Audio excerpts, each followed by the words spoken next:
Des dossiers lourds sur le port autonome de Lomé de la part de Ferdinand Ité, le DG du port en danger. Je vous laisse regarder la vidéo de Ferdinand Ité jusqu'à la fin. N'oubliez pas de vous abonner, liker, surtout dites vos avis dans les commentaires. Au link up. Bon, il se passe des choses, on avait déjà décortiqué ici l'audit du port sur la gouvernance de contre-amiral Foga-Adénion. Le contre-amiral Foga-Adénion qui fait pratiquement 20 ans ou 21 ans à la tête du port autonome de Lomé. Et quand on dure à la tête d'une structure comme ça, on a tendance à transformer la structure à une société privée. On pense que la société, c'est votre business personnel et il y a toutes sortes de dérives, des recrutements, le népotisme, on engage les membres de la famille, on fait des promotions à ses frères, ses soeurs, ses cousins, parce qu'il n'y a pas d'organe de contrôle, il n'y a absolument rien. Et c'est ce qu'Adénion fait depuis des années. Il recrute toute sa famille pratiquement est aujourd'hui au port et Afrique Paysage pratiquement, des gens qui sont arrivés dans la boîte. Pour peu, ils ont eu des promotions et puis ils deviennent des directeurs techniques au port en 5 ans, alors qu'il y a des gens qui ont 20 ans d'expérience, des gens qui arrivent, qui sont ses proches, le fils de sa soeur, le cousin de son oncle, machin, vous savez comment ça se passe au Togo, qui arrivent en 2024 et qui se font nommer directeur conseiller du DG. Directeur technique du port en 5 ans d'expérience, alors qu'il y a des gens qui font 20 ans, 15 ans. Même pour les dockers, c'est pareil, c'est toujours le népotisme. Pour titulariser les dockers, vous savez qu'il y a les dockers occasionnels, il y a les dockers qu'on a titularisés, il y a des gens qui ont 47 ans avant d'être titularisés. Et on va suivre une vidéo que le ministre de l'économie maritime a passé ces jours-ci sur sa page pour valoriser le port autonome de Lomé. On va suivre la vidéo puis on fait le commentaire.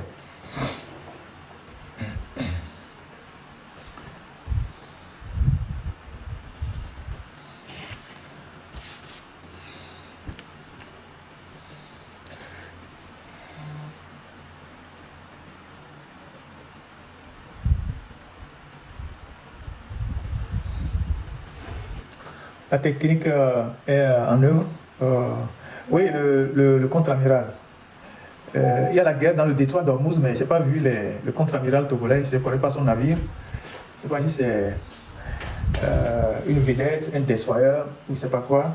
Donc, le contre-amiral, déjà quand tu es contre-amiral, c'est que tu diriges une flotte de plusieurs navires de guerre, avec... sur les rives du... Bah, allez, non. Vous pouvez aller. Technique, vous pouvez aller. Donc... Sur les rives du golfe de Guinée, aux portes de Lomé, le port autonome de la capitale togolaise fonctionne 24 heures sur 24, 7 jours sur 7. Chaque année, plus de 35 millions de tonnes de marchandises transitent par ces terminaux, tandis que plus de 2 millions d'équivalents à 20 pieds y sont manutentionnés. Notre conseil d'administration compte des représentants du Burkina Faso, du Niger et du Mali, qui participent à la gestion du port de Lomé. Ce n'est pas une nouveauté née de la dynamique actuelle en Afrique de l'Ouest. Ces relations remontent à plusieurs siècles. Ce port a été inauguré en 1968, et même à cette époque, des dispositions avaient déjà été prises pour réserver des espaces dédiés au sein du port aux représentants de ces pays.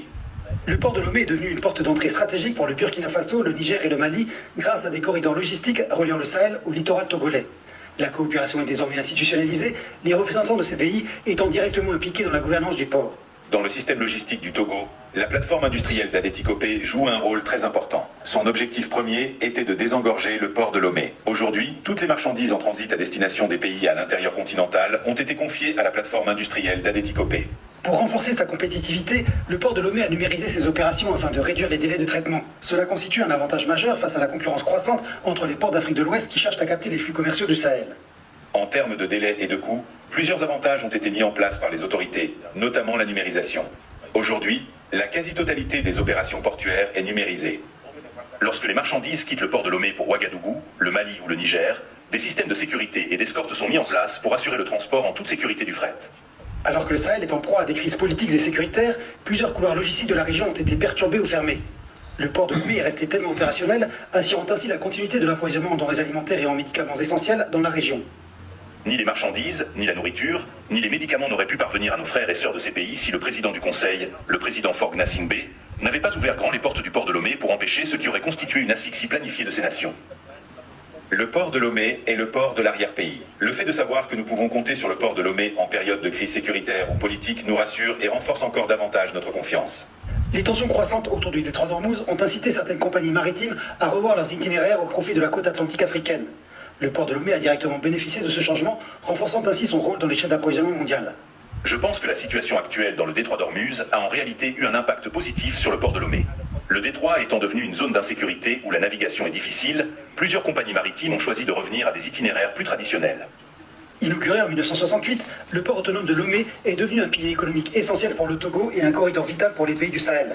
Bien plus qu'une simple infrastructure portuaire, il constitue désormais une artère stratégique pour les chaînes d'approvisionnement régionales en temps de crise. Voilà, c'est une vidéo pour valoriser le port autonome de Lomé, produit par la chaîne chinoise. Vous savez que le port autonome de Lomé aujourd'hui est contrôlé par MSC en partie, mais il y a un autre Lomé Terminal Conteneur qui est contrôlé par les Chinois aussi, qui ont les actions qui sont majoritaires. Et donc c'est dans ce cadre-là que je pense que les Chinois sont en train de faire cet élément pour valoriser le port autonome de Lomé.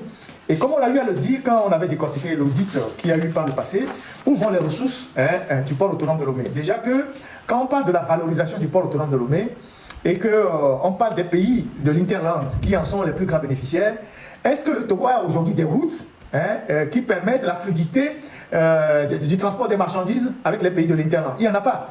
Le jeudi dernier, la nationale numéro 1 était bloquée pendant 4 heures. La nationale numéro 1, au niveau de, je pense, vers Blita. Elle était bloquée pendant 4 heures. Pendant 4 heures de temps, personne n'avance, personne ne rentre. Dans les deux sens. Pourquoi? Parce que 2 ou 3 jours avant, il y a un camion, un titan, qui s'est renversé dans un dépassement, dans une manœuvre de dépassement au niveau d'un pont, et le camion s'est renversé. Et donc, on a fait venir de Lomé une grue pour sortir le camion de ce pont-là. Il est renversé dans le pont. Donc, toutes les voitures sont restées pendant 4 heures de temps. 4 heures de temps. C'est un village avant Brita, je pense. 4 heures de temps, dans les deux sens. Et c'est la seule route qu'on a. Pendant 4 heures de temps, personne n'avance, personne dans l'autre sens. Et vous ne pouvez pas aujourd'hui parler, parce que le port autonome de Lomé ne doit son existence que par les voies qui desservent les pays de l'Interland, que ce soit les rails ou la route. La route est intégrée au port autonome de Lomé. Mais si cette route est difficilement praticable, parce que dès qu'un titan se renverse, les gens passent 3 heures de temps à attendre qu'on enlève le titan. Vous imaginez le préjudice pour les transporteurs? Voilà, c'est ce village-là, Katakpé. Vous imaginez le préjudice pour les transporteurs? Voilà la grue qu'on a pris pour bloquer la route pendant 4 heures de temps. Et cette grue-là, ça n'existe même pas dans les préfectures. Il a fallu déplacer la grue de Lomé, je pense, pour venir soulever le camion pour que la circulation puisse reprendre. Pendant 4 heures de temps.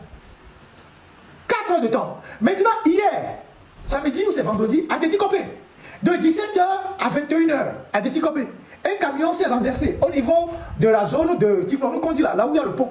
Un titan s'est renversé. De 17h à 21h, la voie était bloquée dans les deux sens. C'est vendredi. Vendredi, dans les deux sens. C'est-à-dire, à Déticopé, à l'entrée de Lomé, dans les deux sens, les gens ont fait 3 heures de temps. De 17h jusqu'à 21h. Certains sont passés par Diablé. Ils sont passés par la voie qui passe par Diablé pour revenir à Lomé. Et cette voie-là aussi est dégradée. Pendant 3 heures de temps. Pendant 3 heures de temps, vendredi à Déticopé. Et tout ça, quand on écoute les autorités portuaires, c'est comme... quelqu'un dit c'est 17h à 23h. Voilà, moi j'ai même dit 21h. Parce que les gens étaient sur place, ils m'envoient les informations. Ouais. Donc, quelqu'un dit c'est de 17h à 21h. Tout était bloqué. Comment voulez-vous que le pays marche quand vous avez des choses comme ça qui se passent? Comment le port peut être un port compétitif, un port quand vous avez des choses comme ça? Que les routes ne fonctionnent pas. La seule route qui va à l'intérieur du pays, elle est impraticable. Chaque semaine, il doit y avoir un accident et la route est bloquée pendant des heures. Maintenant, où passent les recettes du port? Pourquoi le port, tel qu'il est vanté aujourd'hui par les autorités portuaires, est obligé de s'endetter? On avait déjà eu ce débat, on avait des éléments qu'on avait partagés ici, avec l'endettement du port, avec l'audit que j'avais partagé avec vous ici. On va aller en 1900, je vais vous montrer le document. comment le port autonome de Lomé s'endette. Le port s'endette à coups de milliards dans les banques. Analyse financière, situation globale de la dette contractée par le port autonome de Lomé en cours 2017 et projection 2018. Le garant, c'est l'État togolais. La garantie, c'est l'État togolais. Donc, le port autonome de Lomé, qui est censé faire rentrer beaucoup d'argent dans les caisses de l'État pour permettre au pays de se développer. Le port est incapable de faire des travaux en interne, même sans avoir recours à un prêt. Vous arrivez dans la zone portuaire aujourd'hui, c'est les saletés partout. Il n'y a pas d'assainissement, il n'y a pas de goudron, tout est sale. Même l'enceinte du port, tout est sale. Et pourtant, nos voisins de l'Est, là, les Béninois, là, ils ont un port qui est derrière le port autonome de Lomé, mais ils l'ont changé en un rien de temps. Ils ont tout fait. Aménagement, modernité, hôtel, cantine pour les autorités portuaires, améliorer les conditions des dockers, tout ça. Au Togo, personne ne sait où passe l'argent du port. Et le port est obligé d'aller faire des prêts. Et regardez, on va lire le document ensemble. Situation globale du port autonome de Lomé. La dette contractée en cours 2017. Numéro des créanciers. Vous voyez, la BOAD. Numéro 1, BOAD. Ils ont fait un premier prêt. Nous sommes en 2017, hein, de 13 milliards 400 millions au port autonome de Lomé. Un premier prêt. La BOAD. 13 milliards 400 millions. Deuxième, numéro 2, toujours BOAD. 25 milliards au port autonome de Lomé. Numéro 3, KBC, banque, je ne sais pas d'où vient cette banque, 2 milliards 956 millions. Total des dettes extérieures, ça c'est la dette extérieure, nous sommes en 2017, hein, du port autonome de Lomé, 41 milliards 356 millions 499 840 francs CFA. Et il précise que les dettes extérieures, toutes sont garanties par l'État togolais. C'est-à-dire que si le port devient insolvable, c'est l'État togolais qui paye. Et donc, il y a la dette, il y a le service dû, le service réglé, l'encours, et voilà. Donc l'encours, c'est quoi? Bon, ils sont en train de faire... vous allez voir le document, je vous le laisserai après. Ça, c'est les dettes extérieures. Donc la BOAD, 13 milliards, nous sommes en 2017. La BOAD, une deuxième prêt, 25 milliards. KBC Banque, 2 milliards, presque 3 milliards. Voilà. Ça, c'est l'encours de 2017 et projection 2018. Basic. Premier prêt de Bessic, 1 milliard 338 millions, ça c'est les dettes intérieures. Donc les structures bancaires intérieures qui sont au Togo qui prêtent de l'argent au port. Donc 2017-2018. 1 milliard 738 millions, Bessic, premier prêt. Deuxième prêt Bessic, 1 milliard 700. La BIA, 1 milliard. BAT c'est quoi? C'est une banque, non? BAT, Banque Atlantique Togo, je pense. Premier prêt, 1 milliard. Deuxième prêt, BAT, 1 milliard. EcoBank, 1 milliard 500. Aura Bank, 2 milliards 800. Diamond Bank, 12 milliards. Total des dettes intérieures, 22 milliards 746 millions. Nous sommes en 2017-2018. Le total des dettes font 64 milliards 103 millions 167 487 francs CFA.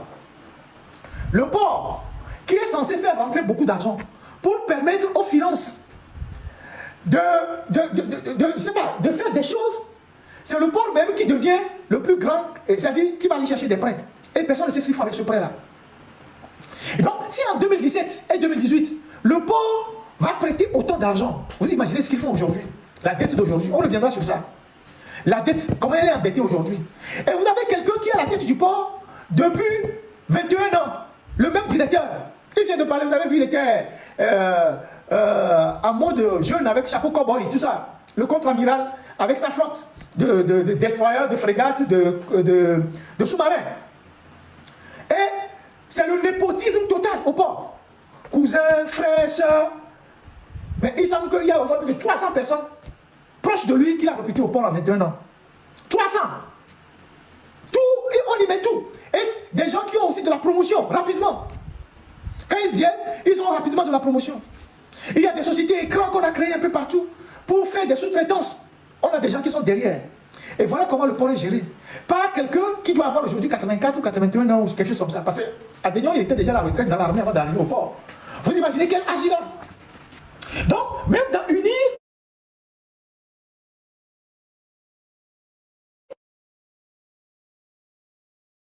bon, au Cameroun, c'est encore plus fort. Ils disent de solliciter auprès de votre haute bienveillance l'autorisation de renouveler. Donc, ils prennent régulièrement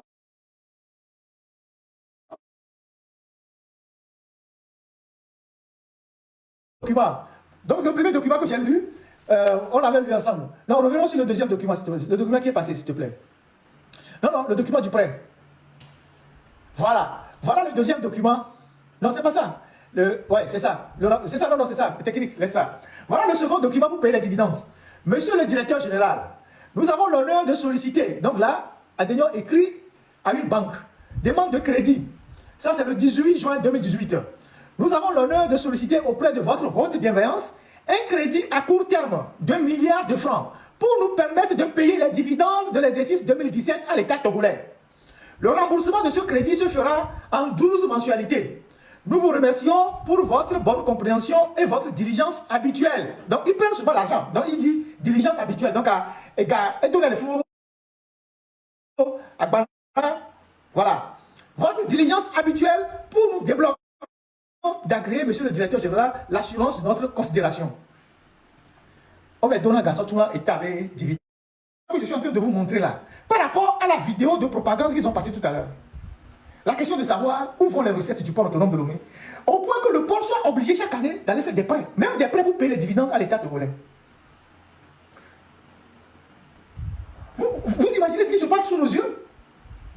Donc, le port autonome de Lomé est obligé d'aller faire des prêts pour payer les dividendes à l'État togolais, payables en 12 mensualités. Et pourtant, la KPJ, c'est tous les jours. Quand on envoie des gens pour aller faire des formalités de voyage protocolaire à Accra, au lieu d'envoyer une personne, on envoie 2 personnes. Le coût des voyages, 2 fois, ça peut coûter 3 millions. Lomé Accra. Je vais vous montrer notre document de Afrique Paysage. Des documents qui montrent comment est-ce qu'ils ont créé des sociétés, ils se font payer de l'argent dans les caisses de l'État, et finalement, de l'argent ne rentre pas. Deuxième page. Monsieur le directeur, nous tenons particulièrement à vous exprimer nos sincères remerciements dans l'esprit de collaboration dont vous faites preuve dans l'exercice de vos fonctions. Votre professionnalisme ne souffre d'aucune contestation. Est une assurance et une garantie dans l'exécution de nos activités au port autonome de Lomé. Malgré vos efforts, les facteurs liés à la crise socio-politique, aux travaux de réflexion de la voirie interne et surtout à l'application rigoureuse de R14 depuis 2014 ont occasionné une baisse drastique des activités portuaires avec pour conséquence une chute exceptionnelle des recettes de paysage. En effet, cette situation a occasionné un ralenti de paiement des redevances mensuelles dues au port autonome de Lomé qui s'évoluerait à 317 720 551 francs en fin décembre 2018, hors montant lié à l'acquisition de 2 pèses essieux mobiles, afficheurs plus et 5% restant sur pèse essieux du terminal Sahel en 2011. La société Afrique Paysage, soucieuse de maintenir la qualité du partenariat avec le port autonome de Lomé, s'est rapprochée de la SAC Direction Générale pour une proposition de règlement amiable. C'est-à-dire, la société de paysage doit chaque fois payer de l'argent au port par rapport aux frais qu'elle a donné son engagement et qu'elle demande la diligence de Adenion pour payer l'argent de façon fractionnée. Et donc, ce document est là et on sent des magouilles dans cette histoire-là. La question de savoir qui est vraiment derrière cette société d'Afrique Paysage et pourquoi Adenion a réussi à faire recruter beaucoup de ses proches dans cette société-là. Qui est vraiment derrière cette société? Donc, voilà comment les gens dilapident l'argent du pays. Je vais m'en arrêter sur le port autonome là aujourd'hui. Il y a d'autres documents qu'on va exploiter plus tard. Je ne veux pas que le live soit long. Voilà comment le port est géré et voilà comment